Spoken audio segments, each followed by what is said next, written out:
Now let's get on to another album that I was put onto by Dom. Yeah. But you knew about this guy. You were supposed to bring him up in the What We've Been Jamming Yeah. section before, but you just didn't. I wanted more time with this album. Yeah, and you wanted to give him a bit more respect. Yeah. But let's go ahead and talk about Ghais Guevara. Guevara. All right, I'm sorry for saying your name wrong. Goyard Ibn. He says it on the first track. Syed. Yeah, that's what it is. In Syed. Yeah. B, go ahead, give us your history with this guy because I know nothing about him. So Ghais is he's like a I wouldn't say socialist, but communist type of rapper. He's like one of those. You could tell that he's been out there in the streets. I don't know if he was protesting and things like that, but especially he got a lot of praise from his earlier works. Like they came out like in the early 2020s, I think 2021 and 22. But 2022, I found out about him from a freaking what's his name? Anthony Fantano. Anthony Fantano actually reviewed one of his projects. Was it the No More Super Slaves? He reviewed that, right? But I didn't listen to him, right? Tell me why. I was listening to a Potty Mouth episode like months ago, and I heard them say his name, and I'm like, he is from Philly. I didn't know they knew this guy. They actually have a relationship with him. Like, they actually know him. So I was like, dang, I know this kid. You know what I'm saying? I'm like, let me go actually, because I never really listened to his music though. I had like a few songs that was in my library from him that I liked before, like that popped up. Probably came up in the Spotify algorithm. Yeah. So when I was hearing that this was coming out, I'm like, you know what? I'm gonna give this a listen. So while I did that, I listened to some of his older stuff just to like get familiar with him and everything. And he goes by Goyard is like his it's like one of his aliases. Oh. So Goyard is one of his aliases. And then you see how this is presented as like a play. So Ibn Said is actually a slave. Omar Said, Ibn Said, he was a slave that, you know, he was in America and he actually did like he had his own book and everything like that. So the whole concept of this album is Goyard is like, oh, they put me into this new world of music, and he's like telling the story through a rapper perspective.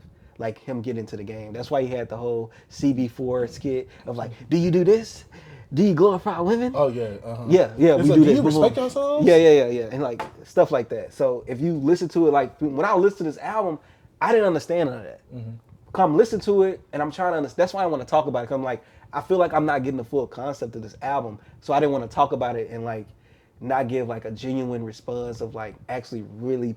I don't know. I think you would have been given a genuine response based off of how many times you listened to it. Yeah, but I only listened to it once at that time, and I didn't want to talk because I'm like, it's something more to this album that I'm not getting. Yeah. That's why I didn't want to listen to it. I mean, that's why I didn't want to talk about it. At that time. Yeah, at the time. But now that I have more listens, and then we got to review it, I had to do a little, some more research because I actually know about the slave, but I didn't put it together. I didn't know about the slave. Yeah, I knew about it because I went through my whole pro-black phase in my time.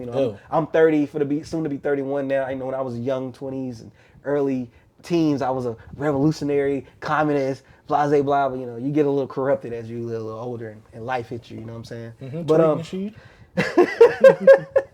But as I listen to this project, I don't know. Do you want to discuss how you feel about it first before I get into my thoughts about it? For me, because did you have the context I'm telling you when you listen to this? No, I didn't. Okay, I'm bet. just now getting this context. I'm more so from the ignorant perspective. Okay, bet. So the only context I had was when Dom gave me a bit of context. So what did he tell you about this guy? I actually got to pull it up. You got to pull it up. You can't do a little synopsis, a little summary. No, because I have a very bad memory. He just hit me up about it. Yeah. He was like, "Yo, like, check him out." I was like, I didn't ask him because I was gonna be like, "Okay, if Don told me to check him out, I'll check him out." Yeah. I had no problem with that. And then, he told me, he got a little underground fan base and stuff like that. Just watch out for certain people. And I'm like, but me, I'm just like, F them. Yeah. not you. I'm talking about certain people. Yeah. And so, there's the only context I have was, Dom just saying, "Yo, check out my guy. He's from the underground. Pretty good raps." Yeah. I'm like, all right, cool. And so, usually I do the thumbnails and stuff for the channel. And as I was looking up your album cover, because I got to download it, put it on a thumbnail and things like that, I saw a whole bunch of reviews, and they wasn't from like, Skinfold. Yeah. And so I'm just like, But this is after I've already listened to the music. Yeah. So I'm like, I'm like, especially when I listen to the music, and I'm going to go ahead and go on with my first impressions of the album when I first heard it. introduction to Act 1, they're going to go see a play, as you said. The guy at the beginning intros it, which I do want to say shout out to you for having an intro at the Super Bowl also. His intro was at the beginning of the Super Bowl performance for Kendrick Lamar's halftime show. But, going into the song, I'm like, all right, I hear the choir. I'm thinking I'm about to get some lyrical, spiritual miracle raps. And I'm just like, I'm not saying it's you. Sometimes some rappers do that in the underground, and they like to over-rap beats that they own. I'm just like, can you make a good song and rap well? You did that for me. I'm like, all right, this feels epic. The way that you opened the album after having this play for the intro, it was epic. But I was like, okay, what is this play for? What are you setting the tone for exactly? And so, the old guard is dead, which is to me is a pretty bold statement for someone to say. And so I was like, all right, let me get the Leprosy, 3400. This is to me the more poppy side of the album itself. And I'm just so surprised. I'm like, yo, I'm really liking all the production here. I'm like, I think he produced all this too. Which is very phenomenal if he did. And so, I'm over here, I'm bumping, I'm jamming. I'm like, all right, cool. I wish you would have had the lyrics on Spotify. I don't know if you handled that. On Apple. F you. But yeah, I wish you had the lyrics on there because sometimes I like to let the lyrics play as I listen to it. But, it's whatever. Going through some of these tracks, I'm like, all right, cool. But then we get the introduction too. And I liked the first half before that. And I saw Act 2 and I'm like, oh, so this is really like a play because you had different acts happening in here. And so, I'm like, okay, so the tone is about to change. I'm like, but there's no Act 3. So where's the finale? So that's what really got me when I was looking at the actual project. I also want to say that the Pharaoh dude on here, he sounds like JPEG Mafia. That song gave me heavy JPEG Mafia vibes. But, going through here, Act 2, I saw your boy Lucid on here. Hey. From Arm & Hammer. Yes, sir. Yeah. And so, I'm just like, okay. This must be the part where you about to be rapping or something because you got a Lucid on here. No offense, I can't imagine him on one of them poppier beats you had on earlier. I'm not gonna lie. The first time I heard it, I'm like, all right, that's cool. I just didn't like a Lucid. Yeah. Then the more I heard it, I'm like, I don't like the production. I don't like the song. I'm not saying that no one's not rapping well. To me, a Lucid takes away from that because I did not like the way he was performing on that song. I did not like it was flow. It reminded me of A-Hype. I'm sorry, B. I'm sorry. It reminded me of A-Hype. I know it's very disrespectful. I'm sorry. That's what the flow reminded me of. So I'm like, all right. That's after subsequent listens. So I'm like, all right. Because every time I listen to this album, I knew after Act 2 that was going to come up, and I'm like, I'm tired of that song. It went to 4L. I'm cool. For life. And then we get the apple that scarcely fell. I liked that on the first listen, off my initial listen, because you're surprised with everything on your initial listen. After subsequent listens, I felt like this was such a vampire type, Castlevania song, that I was just like, I'm not really liking this anymore. And it just I didn't like I didn't like the production on there anymore. And I'm just like, he's rapping on there because this whole section, this whole little after Act 2, to me, this is his best rapping performance in terms of him really getting in the pocket. Yeah. The first act was fun, but this right here, I'm like, all right, this is where you really getting into your rapping right here. And I liked what he was rapping about. I believe this is the one where he was telling the story, specifically actually telling a story. And I was like, all right, this is cool. I like the content. I just don't like the instrumental behind it. So that's what threw me off for the rest of my few listens after that. But then after that, Branded, critical acclaim, and probably my favorite song right after that, Shaitan's Spiderweb. Yeah. I was like, oh. Oh, that's a strong way to end the album off because this is what you ended the album off with. He ended the album, but to me he ended the album off because the guy kind of outros at the end of the song. I'm about to say you didn't listen to You Can't Skip the Part. No, I did listen to that because that felt like more of a bonus track. Yeah. He was like, oh, y'all could skip this, this is for the white crackers and cap crackers. He was rapping, bro. Yeah, he was rapping, but to me this felt like more of an ending. Yeah, to me that felt like the outro track because that's when the guy comes in. He's like, yo, that's the finale. This is it, yo, and then he's like, yo, you can skip this part. So I'm rapping for the crackers that be cracking on, whatever he said here. I was like, dang, I really like this song too. I'm like, this little run at the end was really solid. Overall, to me, off of first listen, I was like, wow, I like the way that you sequence this album. I like the way it sounds sonically. The first part, it definitely had the high energy. The second part, it definitely kind of slowed down, but I believe it was meant to be doing that. But also it had its hype tracks in there as well. But I think the rapping performances on the second half and the rapping itself was better on the second half itself. But I really did enjoy the songs in the first half of this. But overall, listening to it multiple times, I didn't have a problem with it. I was kind of going in there with a bit of hesitation at first. With 60 songs in 53 minutes, I'm like, oh. I'm like, am I going to feel that 53 minutes? Pause. But, going into this, I'm just like, you know what? I actually really enjoyed this. I had a fun time with it. I don't know all the context like you said on there. And I can definitely tell there was definitely a shift in terms of subject matter when it comes to the second half of the actual album itself. And I'm like, huh. And that second half to me was the part where I had to really lock in with. Yeah. Because the first half, he was flowing, he was rapping really well. But the second half, it wasn't as bouncy or energetic production wise. So I'm just like, okay, I gotta focus on the lyrics more. Yeah. So I gotta hear what you're saying more. Overall, I really enjoyed this project though. Off of the sequel lists after it. The only two songs I skip really is Bystander Effect and The Apple That Scarcely Fell. Yeah. But they're not bad songs. They just like, instrumental choices. Yeah. They just wasn't for me. Yeah. But rapping performances, especially at Lucid, he was doing his thing on there. I just don't like that flow. That's how Lucid rap, man. Yeah. I guess I just like him more on the Alchemist production. Yeah. He's on with Arm & Hammer. But yeah, just to piggyback off UB, I really enjoyed this, man. As I got more listens to it and I sat with this album for the last 2 weeks, I really enjoyed it. Actually getting like the context and like me following it without doing a little more research and like actually putting stuff that was right in my face together. I was understanding like, okay, like from the beginning of it, like the act one is more of like the coming into the game, it's triumph, right? Like it's more epic. He's going into it, so it's like he on a high, you know what I'm saying? And then you get to act two and it's the fall. That's why it was more down. So the concept I guess he used from here, I could tell that he want to use, because like he has another project I listened to before this came out, was the Goyard Returns or something like that? It's more upbeat. Goyard Coming? Yeah, it's more like the trappy Goyard, like more elements into it. And him also being labeled as like, oh, this underground guy. This was a way for him to show people that I can do both. So he just want to use a concept of putting both of them together. So you have the like more like I say mainstreamish trappy sound in the beginning. Like, oh, I can actually make songs and I can dumb it down to like actually show you I can rap as well, but I'm gonna do it in this way. So you know what I mean? So that's how it flowed like that. That's why you had the act one and act two. Like you said, it was no really resolution though, right? But overall, I really enjoyed it. I just think that I don't think on his next project will he continue to have this formula of like mixing his two sounds together of like, oh, I'm gonna show you I can do this, and I can show you I can do this on here. I think he just now needs to just, I don't know, get into like, bro, make what you want to make, bro. Like you don't have to prove to nobody, because I feel like when it comes to this story, like when it's the concept, like I think you probably have to do a better job of like actually letting people understand the concept. Like I think in order for him to do that, he will have to like add more interludes or acts.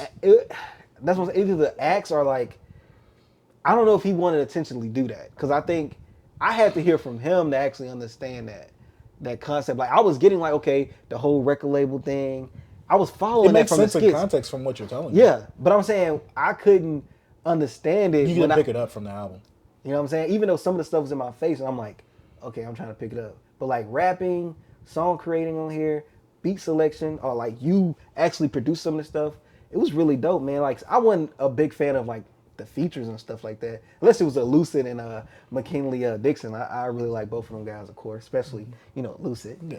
And I think you're a really good rapper, man. I just wish, I don't know, I just wish the concept was a little bit more. What's the word? I want to say more linear. In your face? Yeah, not more in my face, but kind of like, not like fed to me, but in a way, kind of like give me some little nuggets. More breadcrumbs. Yeah. Because right now, I don't want to say it was a loose concept. Yeah. Like when you get the context and someone tells you, yeah, of course. But that's like listening to Because of the Internet and you don't know about it being a script or anything like that. Yeah, that's what I'm saying. If I I went into this, I know it's a play, blase blah, but I didn't put the Ami and Saeed. I don't know why I didn't put that together when I know about Omar. I don't know that. Yeah, I didn't even put it together. But if I put it together, I'm still not thinking about, okay, he's a musician going into this new world, into music, like being a slave and coming over here to America from West Africa. See, the only thing that really kind of ties that type of stuff in is like you can skip this part. To me, that kind of like encompasses that theme of what you're talking about. How you get that from there? Because he says, I'm rapping for the crackers and the crackers be the crackers. I can't say whatever he said because I don't remember the lyrics. He was just basically saying like the rappers that perform for the, that's performing, it's like it's a whole cycle, like how everything is. So you got that because of, what do you mean? He says it on that song. Like I said, I don't remember the lyrics well. But because of you saying that, to me it helps tie that in what he was saying on the song. You can skip this part. You can skip this. I can go to the lyrics. I don't know that part. I don't know. Maybe I'm missing that. I didn't get that from that song. Let me see. He says, and I'm dancing for these crackers while I call these crackers. Yeah. I'm saying, how did that get you from? What did you say again? I want to make sure. I'm talking about how do I know that him being Goyard Ibn Said is getting put into a world and being this character as a rapper? Like, how do I get that from this? Because one, he's in a play, and it says, I'm dancing for these. He's performing for the white people, because most of the time when it comes to people listening to hip hop, the biggest audience, based off of what we know, is white people. And I'm dancing for these crackers while I call these Negroes crackers. He says the people that I'm entertaining, that I'm like here to actually like rap for, I'm calling them like a racial slur to their name. Like he's like, I'm very aware of like who I'm doing this, who's my audience right here. I understand that, but I'm saying he says I'm dabbing up the rappers that's subservient to the crackers. Yeah, I'm saying I understand that part, but I'm saying it didn't get me into like the story of it all. Of the play. I didn't follow the story well. No, I'm saying now that you gave me this context, that's how you put that together. I can see why. Oh, okay, my bad. Like that's what I'm saying. This song makes sense for all that stuff because he says you can skip this part. So maybe it's like, okay, if you got the story, then you don't really need this song because I'm basically tying it up right here. Yeah. But I didn't get that. I thought this was like a bonus track because that's what it sounds like to me. Yeah. To me. Yeah. You know? And this is a show that, we said it at the beginning of it. We're just two guys who pick up a camera. Hey, I don't feel like you always have to do your research when listening to an album. It's great to do it, but you shouldn't have to in turn to listen. I listened to this album. I listened to it like before we was gonna review it. At that point, I listened to it at least two times or 3 times, and I just like I like it, but I don't understand it. And I knew he was going for something. And usually, I don't like to like go look and see what the artist was trying to do. Yeah, because I feel like that you kind of rewire how I think about it now. It's like watching a movie and then you get the director's input. You like, oh, so that scene really has symbolism. I actually like to get the concept myself, but I was liking the album. I just didn't understand it. Yeah, and like, but I could tell like even from listening to some of his past stuff, like this kid is smart. Like he's a smart dude. You know what I'm saying? He's no dummy. Especially like some of the topics he was bringing up, especially that end song of him just rapping like that on freaking You Can't Skip That. That's what was rapping. Especially the Apple, that song. I could not follow them on some stuff because I'm trying to think about like what are they actually talking about. I'm like, are they having different stories, telling different stories of like when they come to a demise or something like that. That's what I was trying to follow. Like, I understand that, like, you're like, oh, I kind of like this, but then when you start listening to it more, it's not something that you could just repeat and keep listening to, you know what I'm saying? But, I don't know, he gives me, like, when he get into his Act 2 part, it's just like, he was, like, lyric heavy on that. Like, he wanted to show you that I'm really a rapper, bro. I can rap. I know you said that he doesn't need to do this again. Yeah. I think this is a perfect project for someone like me to get me in. It's like the gateway drug thing or the gateway because thing. Because you're gonna like you gotta ease me in. Like like you attract more flies with honey than you do vinegar. Yeah. And so if you would have gave me that first stuff at the beginning, I would have been like, oh, this is kind of a drag. But you gave me the sweets first, and I'm like, oh, I love this. It's like putting the medicine in the candy. Yeah, exactly. And it's like, okay, you see what I can do right here. Stick with me and let's go to Act 2. And I'm like, okay, I'm surprised that you. My thing is, it more so surprised me. I kind of saw it coming, but I was like, okay, where's the lyrically done stuff? And I'm like, oh, yeah, okay, I get it now. Yeah, well, I get. I'm not saying. I'm saying on his next project, now that he showed you, he gave his concept of like, oh, look, I can do both. I think he's gonna go probably into different ways of like, I can actually just create the music I want to create. Yeah. Like, so do you feel like this is getting his normal style? Is what you're saying? Because no, if you go back to his past projects, he has just stuff that's like just him on this trappy type stuff, him having like little samples and things like that. Like he goes into different styles of production. But you know how sometimes you have a fan base and they try to pigeonhole you to this. But I think he's like, yo, I'm actually now trying to I'm trying to hype up, like, bro, I'm on a Super Bowl intro. Like, I'm trying to do something with my career. And I think that he even gave you more of the hype stuff. So what do you think he's being pigeonholed into? The more lyrical stuff? I think he could get into that. The people that found him from like him rapping about like not being a super slave, this communist stuff, and talking about geopolitics and all this type of stuff. You could get an audience that really love that really heavy political type music, and he probably don't want to make that stuff because sometimes, bro, you don't want to be in that bag all the time because you could come off as pretentious. You know what I mean? You got rappers that kind of like when they rap like that. Lupe? I'm saying you could come off like a Lupe Fiasco. Oh, it's like, no, Lupe come off like that off freaking mic. To me. Well, oh yeah. Because he made the song Dumb It Down. But I'm saying with earlier Lupe, he had the jams too. Yeah. Now he don't really got the jams like that. No, I thought you were talking about how he be talking. No. But I'm talking about like now how he's looked at like, it's Lupe. He gonna be saying something over my head. Yeah, now. that's what I'm saying. I could tell that like he wants to like actually, he kind of service to two crowds. You know what I'm saying? Like I'm for to grab some new people, and I'm gonna actually have something for my people. You know that like me, that's rocking with me. So that's why, like, Michael Lundy, who sent me something? I gotta read that. But yeah, that I don't know. I thought you saw something. Nah. You scared me. So that's why I'm trying to think about like his next project. Like, bro, I just think, bro, just make your thing, man. Just do you, because I think you have it. Like from this, you showed the potential of like you can do other things. And me going back and listening to some of your other stuff, I can understand how you get that really fan base like, oh yeah, he's this and that. I'm pretty sure some people are like, oh man, I can't believe he was on the halftime show. Like his little intro, like they'll get upset about that. Like, oh, he's finna sell out and stuff. You know how these kids be, bro. And he's a younger guy. He's younger than us, bro. Like I think he like 23 or something like that, 24. He younger, so. He probably want to get lit, bro. He want to branch out. He want to have fun. So that's why I got from this, like, because I told you I listened to some of his other stuff. Yeah, I'm completely new to you. Like, this is my first project from you. This is the first time I'm hearing of you. Yeah, so, because, like, when I heard, like, listen to, like, Anthony Fantano, and then also I have homies that's in my Discord that's really love that, you know, that geopolitics and all that revolution stuff. And I'm like, I'm like, you white ass, but you know what I'm saying? Like, y'all really they like the black people that love to rebel. Yeah, and I'm like, bro, come on, man, they be wilding. But nah, overall, bro, like, I'm not a super analytical guy when it comes to like breaking down samples and like some of the stuff you said, chord progressions, I guess. But overall, I really think you put out a really good project, man. I just think the concept to me wasn't as I guess it was too free. Like saying, you know. I think if he would have had more interludes and tied it together a bit, yeah. But I think he was trying it with the like movie skits and stuff, because that's that helped me follow. Like, okay, I know he's a rapper. He's talking about the industry. Like that's what I got. Yeah, because at first I'm just like, I don't want to say like this. When you do raccoon sounding music, you get what I'm saying? Yeah. But then you like, do you respect anything around here? And I'm just like, yeah. So you're self-aware. I'm like, so what's happening right now? And then at the end with the Dave Chappelle interview, yeah, especially with the whole black face and then the N-word. And the person was laughing a bit too hard. Yeah, he's like, it's like you laughing at me, not with me. Yeah, it's one of those type of things. But I don't know. I think this kid is really talented, man. I'm gonna continue to watch his growth in the industry, bro. So hey, you got a fan, man. I'm gonna watch you, bro. I really, you got some good raps in here, and I like your trappy stuff, bro. Because sometimes you wanna branch out, bro. Get a little free, have a little fun. Have fun.